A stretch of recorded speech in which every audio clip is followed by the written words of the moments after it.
La présentation étant faite, vous conviendrez que c'est sur la base de la compétence doctorale à traiter de ce sujet et de l'activité de l'entreprise individuelle qui s'occupe de cette compétence que je tiens à présenter cette conférence. Elle est le fait d'un intérêt à la découverte pour la première fois du mot de Kroukan Fouga. D'autres diront Kroukan Foura, comme les Mandingues disent à Indo-Fouranka. Et c'est une charte aussi qui est comprise comme le Mandé Sigikan ou le Mandé Kalikan, c'est-à-dire c'est à la fois un serment et une charte qui a valeur constitutionnelle pour le Mandé de l'époque.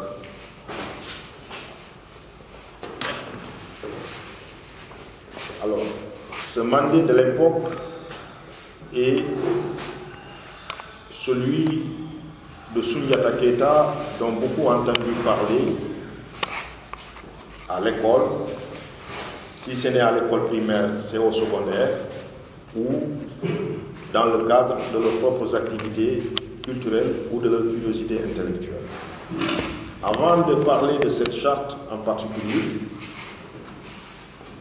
et d'en montrer que c'est un fondement pour la paix locale, je vais donner la parole à un lecteur de son contexte, c'est-à-dire un diplômé d'études approfondies dans le domaine des lettres, auquel j'ai adressé par les fréquentations amicales et les échanges, qu'il fasse une petite lecture de ce contexte, compte tenu du fait qu'il a une conscience de l'importance du verbe.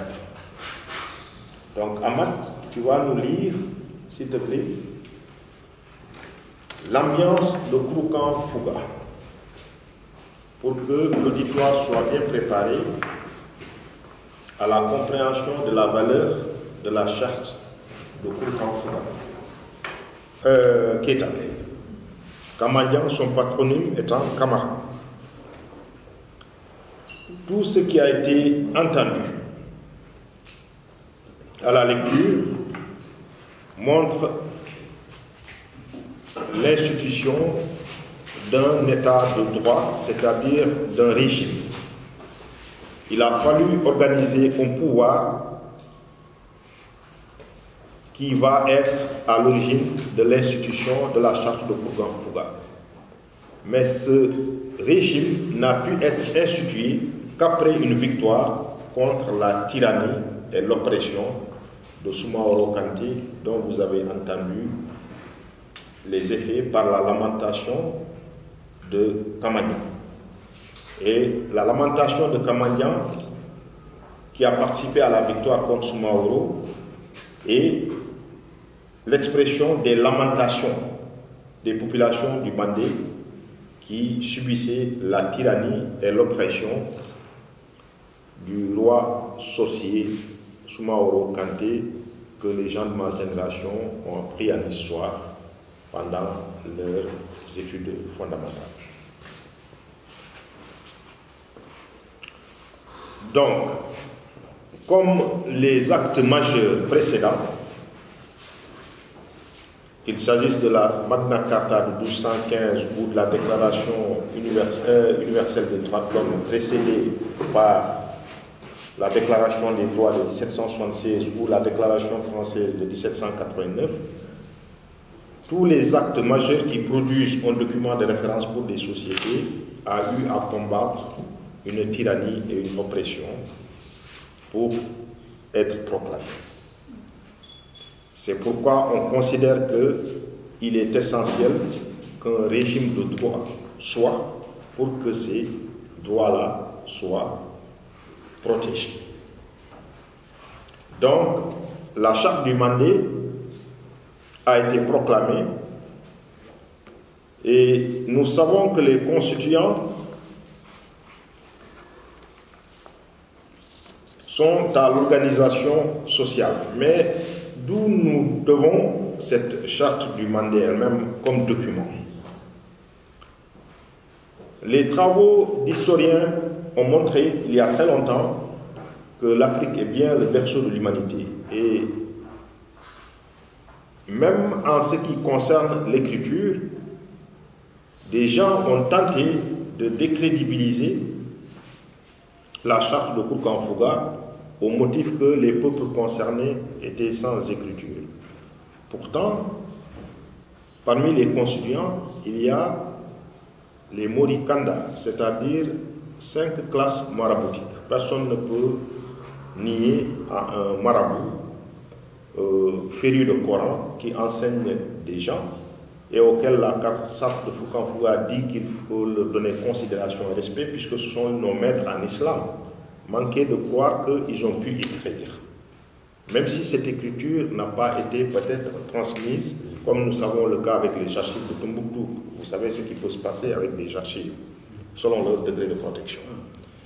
Mais, bien avant Koukan-Fouga, des millénaires avant Koukan-Fouga, l'Afrique, en suivant les travaux du professeur Cheikh Anta Diop par exemple, Nation nègre et culture, publié à la fin des années 50, qui contenait des thèses tellement consistantes que même le président Senghor, à l'époque, il n'était pas encore président, mais il était dans le mouvement de la négritude, il représentait quelque chose sur le plan intellectuel.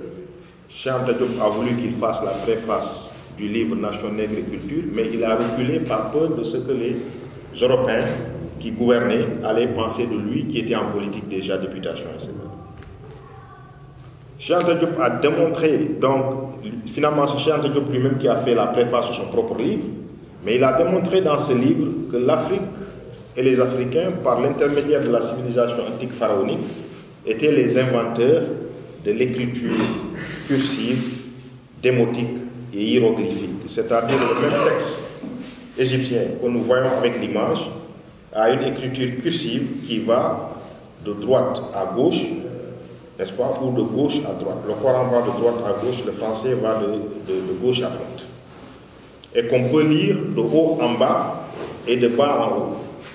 Donc, toutes les manifestations de l'écriture dans le comportement de la lecture sont nées en Afrique et notamment dans l'Antiquité pharaonique. Et nous avons des archives et des documents. En disposant des archives et des documents solides concernant ces civilisations, comment nier à l'Afrique l'aptitude à l'écriture pour lui contester l'authenticité d'un texte comme la charte de Koukan-Fouga?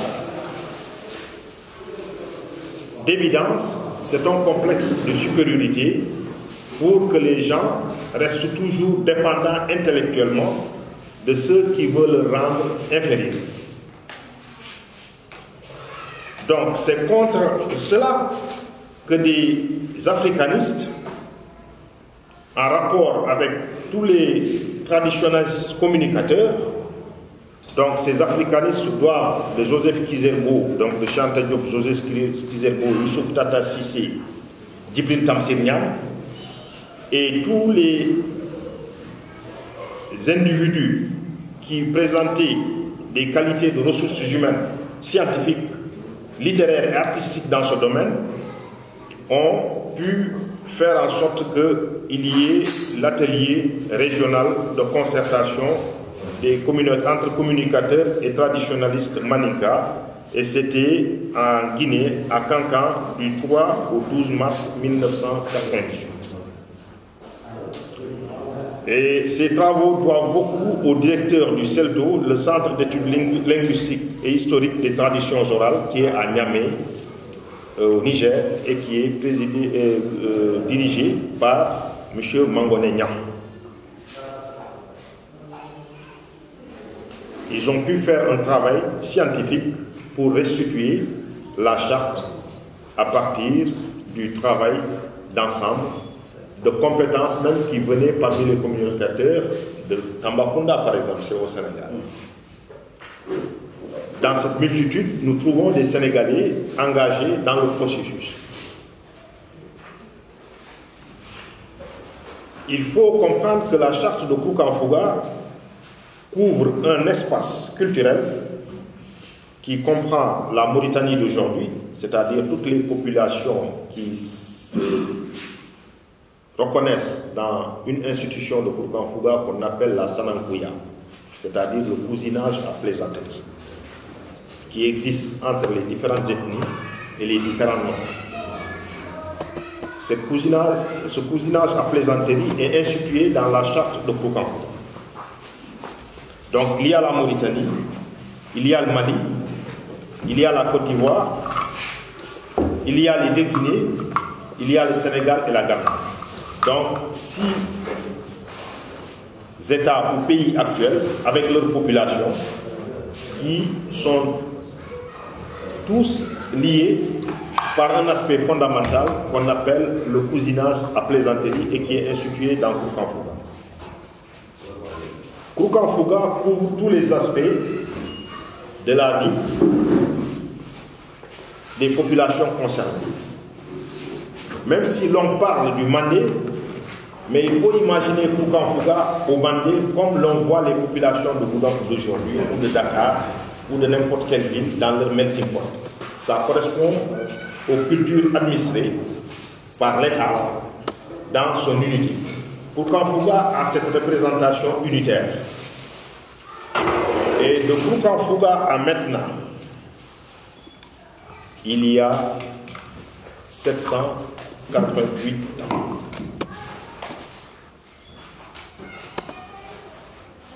Alors, l'importance, en sachant que Koukan-Fouga, à travers 44 articles, je disais, dont on peut donner lecture si le temps nous permet, mais ces 44 articles, il y en a un seul que nous avons sélectionné pour l'instant, en ayant rappelé la Sanankouya, c'est le droit à la vie, dont nous allons montrer ultérieurement l'incidence sur la Déclaration universelle des droits de l'homme et comment ce droit se manifeste aussi à l'article 7 de la Constitution du Sénégal.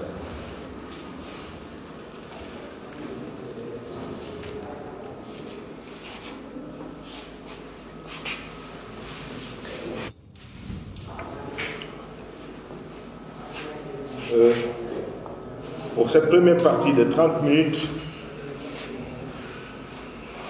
dont il me reste 5 minutes, n'est-ce pas, qui ne peut pas contester, par l'espace culturel, qui ne peut pas contester son étendue.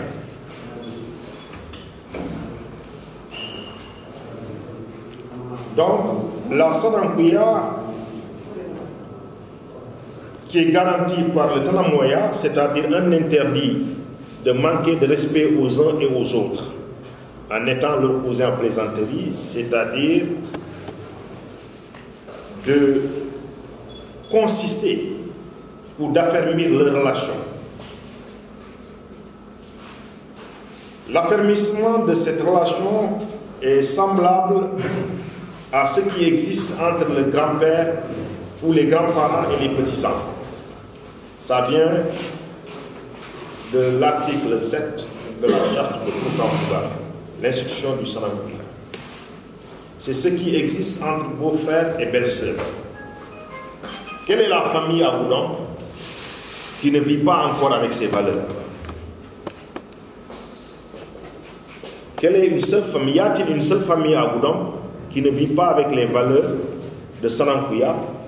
Les Mandingues disent Sanoya, les Peuls disent Dendiragu, ou Sanakouyagal, les Wolofs disent Kalante, et chaque langue a un nom. Chaque ethnie et chaque langue a un nom pour le Sanankouya. Les petits-enfants et les grands-parents chahutent. Quelle est la famille où ça ne se passe pas?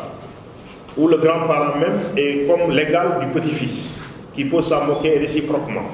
Les belles filles et les belles sœurs, ça c'est une institution chez les peuples concernés qui a 788 ans aujourd'hui, en 2023. C'est ce que des associations non gouvernementales, comme celle que dirigeait à l'époque le gouverneur Salif Sambou, a compris avec Aguel et Djabon, n'est-ce pas, pour surfer ou en tout cas investir sur le cousinage à plaisanterie entre Diola et Séré, voire même peu, pour résoudre un certain nombre de conflits qui pouvaient se manifester à quelques régions de notre pays que ce soit, surtout à l'époque ici, dans la région sud.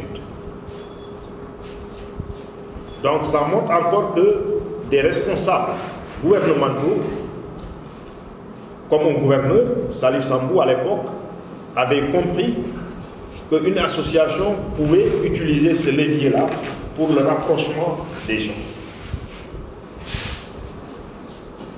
Donc, la charte de Koukan-Fouga par le Sananguya, qui est encore courant, est un fondement pour une paix locale. Il y a bien d'autres exemples dans les 44 articles de la déclaration de Koukan-Fouga, c'est-à-dire la charte, mais nous avons choisi celui-là parce que c'est l'exemple le plus incontestable et le plus unitaire qui soit, de 1236 à 2023.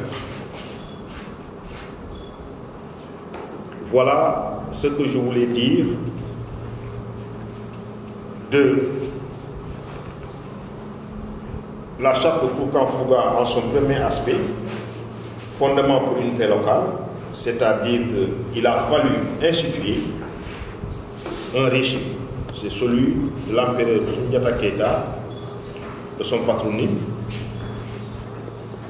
avec les tribus dont une recherche ultérieure peut vous montrer que même si Soundiata est l'empereur, il y a l'exemple, par exemple, de Kamandian et de tous ceux qui suivent Kamandian, qui ont des noms de famille aussi et qui sont faciles à retrouver. C'est-à-dire que c'est la dignité des clans et de toutes les tribus qui composent le Mandé, et que chacun peut s'y reconnaître par son propre nom. Donc, que personne n'a, quiconque pratique le Sananguya à sa maison, chahute avec ses petits-enfants, ses belles-sœurs et ses belles-filles,